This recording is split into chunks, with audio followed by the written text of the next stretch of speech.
Ayuhang Aizzail Musyahidin Al-Kiram, Assalamualaikum warahmatullahi wabarakatuh. Asadallahu sabahakum bikulli khairin wal barakah insyaallah. Bersama saya, Mala Hayati Dian dari Program Studi Bahasa dan Kebudayaan Arab Universitas Al-Azhar Indonesia akan berdiskusi dan berbincang santai mengenai topik yang cukup menarik, yaitu tentang mewaspadai berbagai modus kegiatan radikalisme dan terorisme. Gerakan radikalisme dan terorisme saat ini menjadi polemik yang cukup besar di negara kita, Indonesia. Berbagai upaya untuk menanamkan paham-paham radikalisme dan terorisme dilakukan dengan berbagai cara, dari media sosial, kelompok masyarakat, organisasi, dan lain sebagainya. Nah, hal yang perlu diperhatikan, jangan sampai ada pihak-pihak yang justru menyalahgunakan konsep kebebasan demokrasi negara kita Indonesia, yang mana tentunya akan berpengaruh pada keamanan dan kenyamanan masyarakat bernegara. Maka dari itu, perlu adanya antisipasi yang dilakukan agar kondusivitas masyarakat dan bernegara tetap terjaga. Nah, pada kesempatan kali ini telah hadir bersama saya seorang narasumber yang luar biasa. Beliau ini adalah seorang dosen, ahli hukum, ahli filsafat, penulis, dan juga beliau ini merupakan seorang aktivis yang tergabung dalam sebuah tim narasumber wawasan kebangsaan Pusat Deradikalisasi Badan Nasional Penanggulangan Terorisme atau BNPT. Nah, di samping saya telah hadir Ustadz Dr. Foky Fuad, SHM Hum. Assalamualaikum Ustadz Foky. Waalaikumsalam warahmatullahi wabarakatuh. Masya Allah, apa kabar Ustadz? Alhamdulillah baik. Alhamdulillah, Masya Allah. Dari mana? Alhamdulillah, saya berasal dari Fakultas Hukum Universitas Al-Azhar Indonesia dan setiap hari saya memberikan pengajaran di program Magister Hukum di Fakultas Hukum Universitas Al-Azhar Indonesia. Dosen di Universitas Al-Azhar Indonesia ya Ustadz? Ya. Baik, Masya Allah. Boleh disapa dulu teman-teman yang ada di rumah Ustadz? Baik, selamat pagi, siang, dan sore. Assalamualaikum warahmatullahi wabarakatuh. Selamat bertemu kembali. Nama saya Foky Fuad. Saya kebetulan sebagai dosen pada program Magister Hukum Fakultas Hukum Universitas Al-Azhar Indonesia. Masya Allah, luar biasa sekali. Semangat sekali ya teman-teman semua. Baik, untuk saat ini Ustadz Foky, bagaimana sih radikal itu berkembang di Indonesia? Apa yang disebut dengan radikal, terorisme? Bisa mungkin dijelaskan? Baik, Assalamualaikum warahmatullahi wabarakatuh. Kita melihat beberapa makna terminologi penggunaan kata, kalimat tentang radikalisme, ekstremisme, kemudian ada terorisme.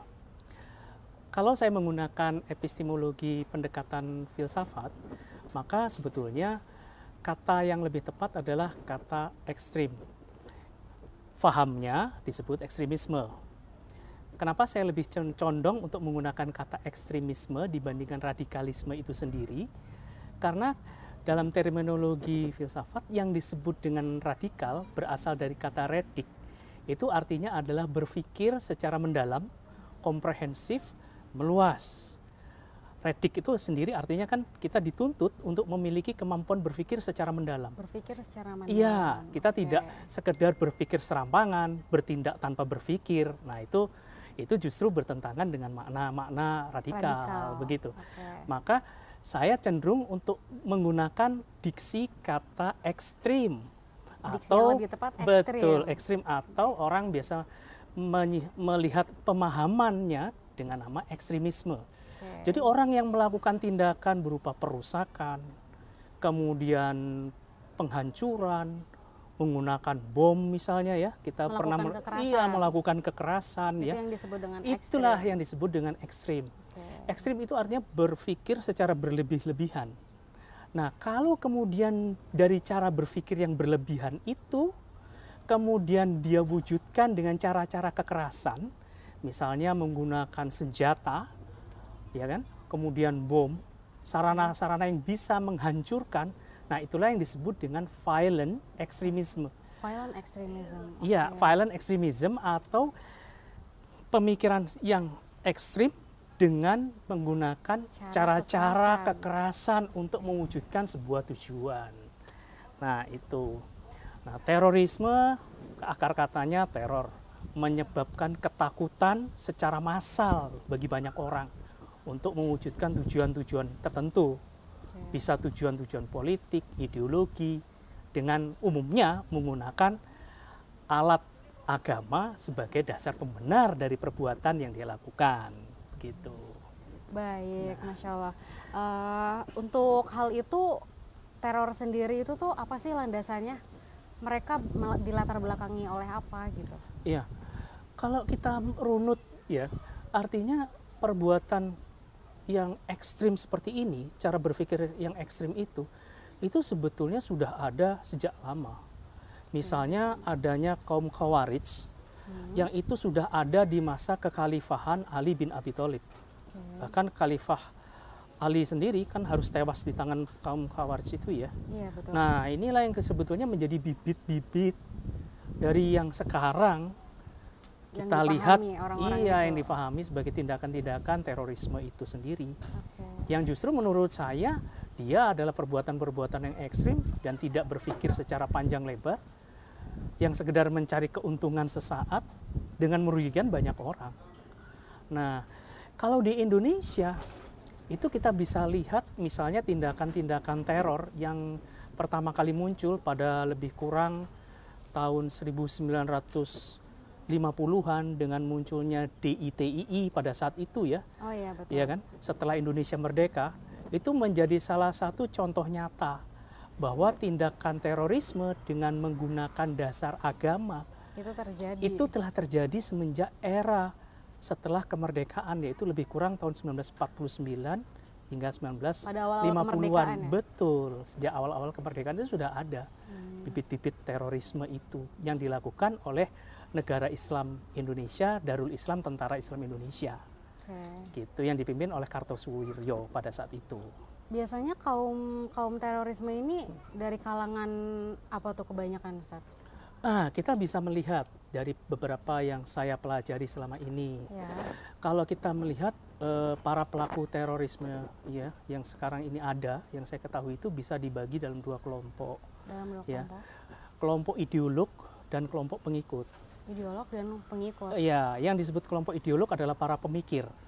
Oh, mereka yang pemimpin-pemimpinnya. Betul, para pemimpin-pemimpin yang mereka ini menanamkan faham-faham terorisme, ya, faham-faham ekstremisme ya, lebih tepatnya kepada orang-orang yang disebut sebagai kelompok pengikut.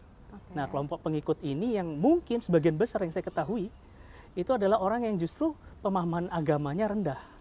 Mereka minim literasi. Betul, mereka minim literasi, rendah pendidikan, ya rendah pendidikan agama ya dalam hal ini ya. Itu. Nah, kemudian mereka dengan semangat ingin belajar agama, tapi kemudian belajar pada guru yang salah. Nah, ini kemudian mereka terperosok pada perbuatan-perbuatan terorisme itu sendiri. Termasuk dari sisi ekonomi juga ya, Ustaz? Betul, artinya begini. Mereka diiming-imingi. Betul, mereka kemudian lebih mudah misalnya kita bisa melihat begini. Mereka juga banyak yang berasal dari kalangan masyarakat yang miskin. Ini tidak diartikan bahwa masyarakat miskin itu adalah masyarakat teror, bukan ya, bukan di situ. Tapi dari beberapa orang yang terlibat di dalam kegiatan terorisme itu banyak yang berasal dari kalangan yang berekonomi menengah ke bawah, ya, khususnya masyarakat ekonomi bawah, yang kemudian mereka tidak memiliki akses untuk mendapatkan pendidikan yang cukup. Ya, di sinilah kemudian mereka kurang betul sekali, mereka kurang literasi, mereka kurang pemahaman terhadap ajaran agama yang benar. Nah, ini kemudian dimanfaatkan oleh orang-orang ideolog ini, gitu, sehingga mereka mudah terjebak dalam perbuatan-perbuatan teror itu yang merugikan banyak orang. Pada akhirnya mereka juga berpikiran bahwasannya guru yang mereka anut ini tuh yang paling benar, begitu ya? Betul. Ya, ini umum terjadi dari para pelaku teror ya yang saya pelajari selama ini, bahwa orang-orang yang terlibat dalam kegiatan terorisme umumnya hanya meyakini kebenaran pada satu guru. Yang cara berpikirnya sangat absolut, yang dia mengklaim bahwa gurunya adalah yang paling benar, tanpa kemudian bisa menerima kebenaran dari yang lainnya. Oke, mereka Pak, tidak melihat betul dari sudut pandang bahwa yang lain. iya, bahwa ketika kita belajar saja, apapun ilmu yang kita pelajari, itu kan sebaiknya kita tidak saja belajar Belajar pada dari satu guru, tapi betul. kita juga belajar dari banyak guru dan banyak buku, banyak literasi, banyak kitab, sehingga kita bisa mendapatkan pemahaman yang cukup luas, cukup komprehensif untuk bisa kita memahami sebuah maksud-maksud dan makna tertentu begitu. Oke, Masya Allah. Sedikit intermezzo, jadi Ustadz Foky ini adalah salah satu aktivis juga yang termaksud dalam keanggotaan tim narasumber wawasan kebangsaan Pusderat, Pusat Deradikalisasi BNPT. Masya Allah. Gimana tuh Ustadz? Boleh dong diceritain ke teman-teman? Iya. Jadi begini. Antum selalu berinteraksi ya dengan para terorisme. Iya, beberapa dari kami beberapa dosen, beberapa pemikir dari beberapa perguruan tinggi itu dilibatkan di dalam kegiatan deradikalisasi untuk memberikan pemahaman terhadap kaum-kaum yang terlibat di dalam kegiatan terorisme itu. Kaum-kaum yang melenceng ya. Ya, mungkin bisa dikatakan seperti itu. Nah, di situ kita mencoba untuk memberikan pemahaman yang benar. Baik dari sisi pemahaman keagamaan maupun pemahaman tentang wawasan kebangsaan. Di bidang wawasan kebangsaan itulah saya kemudian beserta dengan teman-teman yang lain itu terlibat terlibat di dalam proses deradikalisasi ini. Dan alhamdulillah hasilnya juga cukup baik ya, artinya mereka bisa kemudian menyadari arti penting mengapa negara ini perlu didirikan, mengapa Indonesia sebagai sebuah bangsa, sebagai sebuah negara itu harus dipertahankan misalnya, mengapa kita bisa menerima azas Pancasila misalnya ya, sebagai sistem falsafah gitu. Yang diajarkan kepada para terorisme itu apa aja Ustadz? Baik, para napi atau kita menyebutnya warga binaan lapas ya, yang ada yang ada di lapas khusus Sentul misalnya, itu kemudian mereka difahamkan khususnya untuk wawasan kebangsaan, mereka diajarkan tentang makna arti penting Pancasila. Ya, oh ada tiga. Betul. Jadi ada tiga bidang ilmu yang diajarkan. Yang pertama tentang wawasan kebangsaan, wawasan keagamaan, kemudian tentang kewirausahaan. Mereka diajarkan wirausaha juga? Iya, mereka juga diajarkan tentang wirausaha, kemudian agar apa? Agar mereka punya kemandirian. Iya, punya kemandirian dalam kegiatan berekonomi. Begitu. Nah, di bidang wawasan kebangsaan kami mengajarkan tentang, misalnya kita mengajarkan arti penting mengapa negara ini perlu ada. Indonesia itu kenapa sih diperjuangkan mati-matian? Lalu bagaimana sejarah Pancasila itu sendiri? Apa arti penting wawasan Nusantara misalnya? Mengapa kita memerlukan Undang-Undang Dasar Republik Indonesia? UUD 45 ya kan?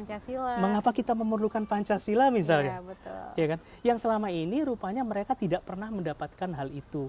Dan dari sinilah kemudian mereka mulai terbuka pemikirannya, mulai bisa menerima arti penting Pancasila, mulai bisa menerima gagasan-gagasan ide kebangsaan yang selama ini menurut mereka itu semua dianggapnya salah, itu semua dianggap togut, itu semua dianggap sesat misalnya. Karena kebanyakan dari mereka berpikiran anti pemerintah misalnya, anti negara gitu. Iya, seringkali narasi-narasi yang mereka bangun atau narasi-narasi yang ada di kepala mereka itu umumnya selalu mengatakan bahwa kalau kita tidak berhukum pada hukum Allah, maka kita adalah termasuk orang-orang yang sesat. Nah, itu narasi-narasi yang sering dibangun gitu loh. Jadi mereka selalu berpikir bahwa kalau kita tidak menggunakan ketentuan hukum-hukum Allah, maka itu sesat. Kan maknanya tidak begitu, begitu kan? Maknanya kan luas sebetulnya maknanya itu. Nah, ini kita coba bangun. Dari situlah kita coba deradikalisasi ya, kita mencoba untuk memberikan pemahaman secara komprehensif dan mendalam ya, agar mereka memiliki wawasan bahwa mereka lebih terbuka iya, pemikirannya. mereka lebih terbuka pemikirannya gitu ya, sehingga mereka bisa menerima ini loh aslinya. Kenapa Pancasila itu Iya, dibuat? betul. Dasar Kenapa? negaranya apa? Mengapa Pancasila itu perlu ada? Mengapa perlu ada Undang-Undang Dasar? Mengapa kita harus menerima kebinekaan dan keragaman? Gitu ya. Boleh nggak Ustadz kita tahu kalau apa aja sih yang antum ajarkan? Kan antum ini di bidang Wawasan kebangsaan ya. Nah itu tuh apa sih yang antum ajarkan kepada para narapidana? Kita menyebutnya WBP, apa? Warga Binaan Lapas. Warga Binaan Lapas. Warga Binaan Pemasyarakatan. Jadi yang kita ajarkan misalnya saja kita mencoba memberikan pemahaman misalnya tentang sejarah perjuangan kemerdekaan. Ya kan?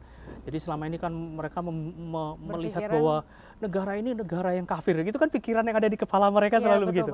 Negara Indonesia adalah negara kafir misalnya. Loh, bayangkan bagaimana mungkin disebut negara yang kafir karena para ulama, ya kan, para syuhada itu berjuang merebut kemerdekaan sekaligus mempertahankan kemerdekaan dengan darah mereka, bahkan dengan nyawa mereka. Padahal, bukan cuma keringat. Betul. Ya kan, bagaimana mungkin dengan mudahnya kemudian dinyatakan ini negara yang togut misalnya, betul nggak? Betul. Ya kan, nah itu. Terus juga mereka misalnya punya pemahaman tadi, ya kan, mereka menolak Pancasila misalnya. Loh, Pancasila itu kan kita bisa lihat dari sila pertama saja. Itu sudah nafasnya saja, sila ketuhanan yang Maha Esa itu kan nafasnya adalah tauhid. Ya kan? Buya Hamka dalam bukunya itu kan sudah menegaskan bahwa Pancasila itu adalah bentuk dari bagaimana umat Islam menjalankan nilai-nilai tauhidnya dalam berbangsa dan bernegara di Indonesia. Begitu. Jadi artinya di sini bahwasanya para ulama itu tuh juga berperan untuk kemerdekaan Indonesia ya. Dan ini yang seringkali menjadi salah paham oleh para aksi ekstremisme ini ya. Iya, ya. betul. Para kaum ekstremis itu kemudian tidak memahami itu, dan setelah kami berikan pemahaman seperti itu, barulah kemudian mereka tersadar, barulah kemudian mereka secara perlahan bisa menerima hal itu. Begitu. Itu jadi proses reedukasinya. Betul, ini bagian dari proses reedukasi, memahamkan kembali pemahaman mereka yang selama ini salah jalan. Gitu. Kemudian setelah mereka menjalani proses reedukasi, bagaimana selanjutnya? Apakah ke masyarakat? Ya, ini kemudian diterima. Betul, ya kemudian memang masih dari reedukasi kan hanya sebagian dari kegiatan itu ya. Memang tanggung jawab kami hanya di bagian reedukasi. Nah, kemudian juga selayaknya ada program selanjutnya memang, yaitu yang disebut dengan reintegrasi, di mana mereka kemudian kembali ke lingkungan masyarakat. Nah, disinilah arti penting bagaimana seyogyanya masyarakat bisa menerima kehadiran mereka kembali sebagai orang-orang yang dulu pernah berbuat salah, kemudian bisa menerima kembali di lingkungan masyarakatnya, ya kan? Walaupun mereka telah pernah berbuat salah di masa lalu, janganlah kesalahan itu kemudian dibawa terus, diungkit kembali, dibawa terus, ya seyogyanya masyarakat lingkungan sekitarnya juga bisa menerima. Ini sebenarnya sulit ya Ustadz? Nah, ini memang agak sulit ya, karena memang masyarakat mungkin masih memiliki sedikit traumatik dengan apa yang pernah mereka lakukan ya. Betul, masih ada rasa was-was. Betul, ada rasa was-was. Betul, mungkin. Kecurigaan itu ada, perasaan was-was, perasaan kewaspadaan yang sangat tinggi gitu. Takutnya nanti dia nanti berbuat lagi. Nah, ini yang perlu juga masyarakat pahami, bahwa masyarakat juga perlu ikut membantu program-program ini. Kenapa? Kalau mereka nanti tidak ditampung oleh masyarakat, lalu siapa yang menampung mereka? Harus kemana gitu? Harus kemana? Nah, takutnya kalau kemudian mereka justru ditampung oleh jaringan teroris yang pernah mereka ikuti, kan malah lebih berbahaya lagi kan? Iya, mereka ada rasa dendam mungkin. Betul atau bagaimana. Sekali. Kemudian mereka mungkin nggak sih Ustadz, kalau setelah proses reedukasi mereka akan kembali seperti itu lagi atau bagaimana? Sebetulnya yang pengalaman kami setelah mereka mengikuti program-program yang dijalankan, ya itu mereka umumnya banyak yang kembali ke masyarakat dan mereka memiliki peran yang cukup aktif di lingkungan masyarakat. Ada yang menjadi pengusaha, ada yang menjadi petani, ada yang menjadi peternak. Iya, oleh karena itulah mereka diajarkan sisi kewirausahaan oleh tim dari tim kewirausahaan agar mereka memiliki kemampuan kemandirian secara ekonomi. Betul. Gitu ya. Kalau seandainya mereka kemudian tidak diterima bekerja di lingkungan perusahaan, begitu. Baik. Kemudian untuk aksi terorisme sendiri sebenarnya sumber pendanaannya itu dari mana ya Ustadz? Sumber pendanaan itu Ya. yang ini memang agak sulit ya untuk dilacak ya. Karena memang sumber pendanaannya itu tidak mungkin kan sumber pendanaan itu kemudian menyatakan bahwa pendanaan untuk kegiatan terorisme kan? Iya betul. Tidak Pasti mungkin. mereka Nah, kemudian pendanaan-pendanaan menutupi, itu pasti akan tertutupi. Kemudian sumber pendanaan juga dilakukan secara kamuflase dan dengan teknologi Bitcoin ya sekarang ini ya, dengan Bitcoin? teknologi apa namanya yang lebih canggih saat ini, ya, digital seperti digital itu. ya, keuangan digital, itu menjadi salah satu cara Salah satu untuk cara. menggunakan teknologi ekonomi digital itu, gitu. Terkadang juga kan banyak tuh ya, mungkin gak sih Ustadz kalau misalkan kayak dari orang-orang yang kan kita biasanya sering melihat orang berpakaian atau beratribut Islam ya, kemudian mereka meminta sumbangan seperti itu. Nah itu bisa jadi gak sih sumber pendanaan mereka tuh dari situ? Itu yang perlu Selidiki lebih diselidiki lanjut lebih ya? dalam ya, apakah ini memang benar-benar sebagai tindakan yang murni untuk mencari dana buat keagamaan, sosial keagamaan atau tidak. Karena kan pastinya masyarakat juga was-was ya akhirnya Iya, ya. betul. Kita sudah ikhlas, tapi ternyata dananya digunakan untuk hal terorisme seperti ini. itu. Itu Ya. yang pasti bikin masyarakat jadi, aduh nyumbang nggak ya, Betul, gitu betul. nggak sih? Iya betul. Ini yang kemudian menjadikan masyarakat menjadi was-was gitu ya. Ya. Apalagi kan sekarang teknologi ekonomi digital kan semakin marak misalnya. Nah ini Ya. kan lebih mudah mereka menyalurkan. Nah oleh karena itu kita tidak boleh memiliki prasangka buruk sebetulnya. Dan sekali lagi juga saya tekankan jangan meletakkan terorisme itu mengkaitkan dengan ajaran agama. Iya betul. Seringkali kan dikaitkan dengan atribut Islam. Ya. Lebih seringnya Islam ya. Iya. Ya karena saya mengatakan begini, jangan kemudian terjebak, misalnya kita terjebak bahwa terorisme itu berkaitan dengan orang yang memakai cadar. Ya. Atau orang yang berjenggot gitu ya, Atau seperti yang saya ini kan, cingkrang, ya kan? seperti itu. Atau orang yang bercelana cingkrang gitu kan. Kemudian orang terjebak bahwa wah Pasti ini dia kemungkinan besar nih pasti Oke, teroris oke, ini kan. oke. Oh enggak seperti itu, harus dibedakan secara jelas, secara tegas apa yang disebut dengan kepatuhan terhadap ajaran agama dengan tindakan ekstremisme, terorisme. Ini lain. Ekstremisme berkaitan, terorisme dan ekstremisme itu berkaitan dengan pola pikir. Pola pikir mindset ya. Iya, mindset, pola pikir. Tidak harus jenggot, tidak harus bercadar, pakaian. tidak harus pakaian. Oleh Betul. karena itu tidak bisa disematkan kepada atribut keagamaan. Nggak bisa, karena ini berkaitan dengan mindset. Maka itu yang dirubah bukan pakaiannya, bukan atributnya yang dirubah. Yang dirubah adalah cara berpikirnya. Dari cara berpikir yang destruktif, yang merusak menjadi cara berpikir yang membangun, gitu, yang membangun kehidupan ini, bukan merusak kehidupan. Artinya BNPT tugasnya sangat berat ya Ustadz. Dia memerangi mindset orang-orang tersebut yang memahami paham-paham ekstremisme dan terorisme itu. Betul, itu menjadi tugas dari Badan Nasional Penanggulangan Terorisme ya, di mana di situ ada Pusderat, Pusat Deradikalisasi yang bertugas untuk menyadarkan mereka. Dan itu merupakan tugas menyadarkan mindset itu sangat berat pastinya. Sangat berat. Apalagi mereka berpegang teguh pada satu dalil misalnya, pada satu guru yang mana mereka pasti merasa benar ya. Betul. Nah inilah akibatnya kalau kita belajar cuma separuh. Belajar cuma singkat, kurang literasi, kurang pemahaman. Belajarlah. Kalau mau agama, belajarlah secara benar, dengan guru yang benar, dan nggak cuma satu, tapi dari banyak guru, dari banyak kitab, dari banyak ilmu, sehingga wawasan kita akan menjadi lebih semakin komprehensif, begitu. Untuk proses reedukasi betul ya Ustaz? Iya, betul. Untuk proses reedukasi sendiri, lokasinya di mana ya Ustaz? Untuk proses reedukasi, pusatnya bisa ditangani oleh Pusat Deradikalisasi, BNPT. Itu dilakukan di Lapsus ya, Sentul, di sana di mana mereka melakukan pemahaman ulang, pendidikan kepada para teman-teman WBP ini yang ya dalam tanda kutip mereka tersesat ya. Tersesat kalau kita bisa bilang gitu ya.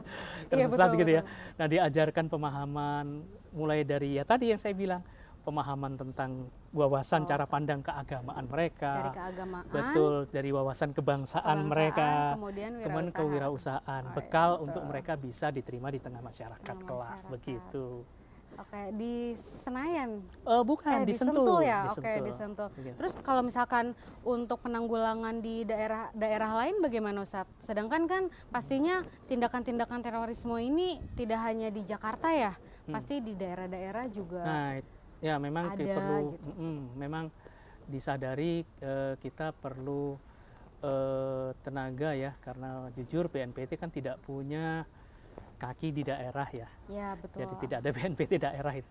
Memang perlu difikirkan bagaimana kita juga perlu melakukan proses pembinaan ya, pembinaan wawasan kebangsaan, pembinaan keagamaan, pembinaan tentang kewirausahaan kepada para teroris, WBP ya yang sekarang ada di lapas-lapas daerah begitu, dan itu mungkin dijalankan oleh lembaga-lembaga yang lain mungkin ya, yang bertugas untuk menjalankan kegiatan itu gitu.